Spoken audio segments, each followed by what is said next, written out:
How we doing, guys? Welcome to DT's Daily. Now, on today's show, we're going to take a look back at last night's Europa League final, Villarreal against Manchester United.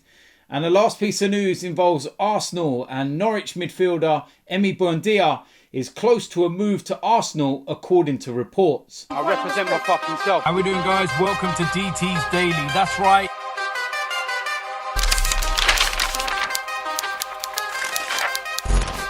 So, of course, the first place we're going to start is last night's Europa League final. And wherever you are in the world, good morning, good afternoon, or good evening.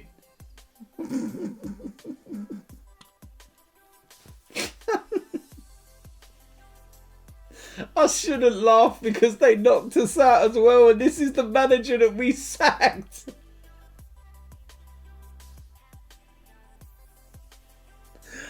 Oh, Manchester United, what have you done? What a dreadful performance. Of all the times you have to turn up and play that poorly, it was in a final. But then, to be fair, Manchester United have played poorly countless times throughout the course of the season. I just think that they've been the second best of a really bad bunch in the Premier League. And I looked at this before the game and I just genuinely couldn't see Villarreal winning this game. As far as I'm concerned, they're an awful team. They're poor. How we lost to them over two legs, I still don't know. It's absolutely scandalous that we lost to them. And you're looking at this game and the opening 20 minutes, I think it was, Manchester United started brightly and I thought, yeah, this is only going to go one way. And then a free kick, the only way that they looked like they would score. And they did.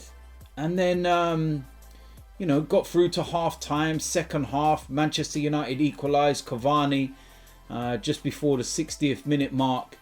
A bit fortuitous with the deflection into his pathway. Finished it well. And at that point you thought, yeah, Man United go on and win this now. And then the most puzzling thing for me was that Manchester United completed the first 90 minutes of the game and they hadn't made a single substitution. And I sat there and thought to myself, this is a bit weird. It's like if the team was playing really well on the front foot and creating chances and the goalkeeper was having, an unbelievable evening, you could say, you're keeping it the way it is because you're playing well. But they weren't. And then at the start of extra time, it was Villarreal that actually played on the front foot and looked like the side that could possibly go and get the winning goal. And, they had made 5 substitutes by that point. They looked sharper. They looked fresher. And Manchester United looked void of ideas. And Solskjaer was just sitting there, smiling away, not really worrying or bothering. And just don't get it. I just really don't get the substitution side of things. I honestly don't. Literally with less than a minute of, the extra time, he brought on... Juan Mata was one of them, and I think it was Tellez as well that came on, and they were both penalty experts, shall we say. I just honestly don't understand it. And then what followed after that was a penalty shootout, and I don't know whether this is unbelievable penalties or awful goalkeeping. I've never ever seen 10 penalties by both teams scored. 10 out of 10. No misses. To be fair, Manchester United were fortunate on a couple of their penalties. I think it was Luke Shaw's one. Goalkeeper gets a stronger hand to that. He saves it. And once you go into sudden death, being the second team to take a penalty is always going to be difficult because, the first team score, all the pressure's on you. There's no second chance. And then, like I said, 10 out of 10. It then went down to the goalkeepers. Villarreal goalkeeper scores. And then David De Gea, he goes and misses. And Manchester United lose. And I thought that Manchester United would have won that once it went to penalties because they've had a hell of a lot of practice with penalties over the last couple of seasons. But obviously, they didn't let David De Gea practice any. So that must be why he missed. But yeah, not a great evening for Manchester United or Ole Gunnar Solskjaer. That's 4 years now without a trophy for Manchester United. And yeah, not a great evening. And what I will say is to flex, enjoy your trip back. And I hope that you don't get too bored in your 10 days quarantine in a hotel once you land back. And listen, for anybody that's watching this and thinking, oh, what's he on about? Listen, me and Flex have known each other a long time, and I've known Flex before he was even on the United stand. This is the way that we bounce off each other, and we would do it both to each other. It's that simple. I have to take it. He has to take it. He still hasn't replied to my WhatsApp messages yet, but all in time. He's got 10 days in a hotel to do nothing but think and text back. So unlucky. Fair play to Villarreal. Unai Emery, that's the 4th time in 5 finals for the Europa League. The odd one out, Arsenal. So maybe it was Arsenal all along that was the problem. I don't know.